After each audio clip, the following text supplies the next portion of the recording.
Seconds to go.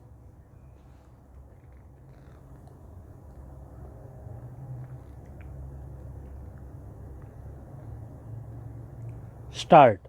In Ishwar Das Jain, it was suit for redemption of usufructuary mortgage, which was dismissed by the High Court. The appellant before this court was the plaintiff. The defense of the respondent was that there was no relationship of mortgager and mortgagee between the parties, but that the relationship was as landlord and tenant. It was the defendant who has not produced his books of accounts to show that he was paying various amounts as rent to the appellant every month. In these circumstances, the extract of accounts produced by the respondent was found to be unbelievable and the suit decreed. In fact, the respondents in the written statement itself denied that they do not have the account books as they got damaged in rain and eaten by pests when they were kept on the roof of a building during the process of reconstruction. Such defense on the face of it appears to be made up defense. The account books were not produced by the respondents to discharge the onus on them. Therefore, the adverse inference had to be drawn against the respondents rather than against the appellant, who are not relying upon the entries in the account books alone to maintain suit, but reliance is on the invoices, debit note, as well as ST1 form, which had been issued only after the receipt of goods. Though the respondents have denied the receipt of goods, but the receipt of goods is proved by numerous documents stamped and signed by the respondents.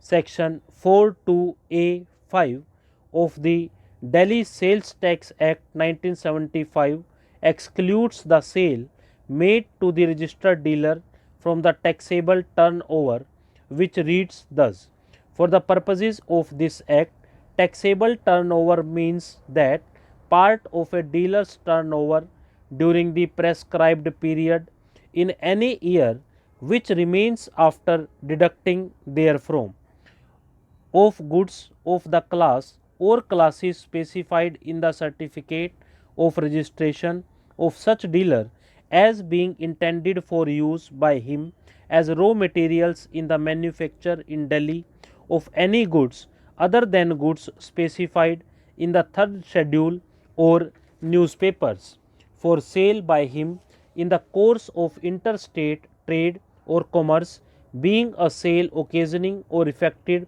by transfer of documents of title to such goods during the movement of such goods from Delhi, or for sale by him in the course of export outside India, being a sale occasioning the movement of such goods from Delhi, or a sale effected by transfer or documents of title to such goods effected during the movement of such goods from Delhi to place outside India and after the goods have crossed the customs frontiers of India.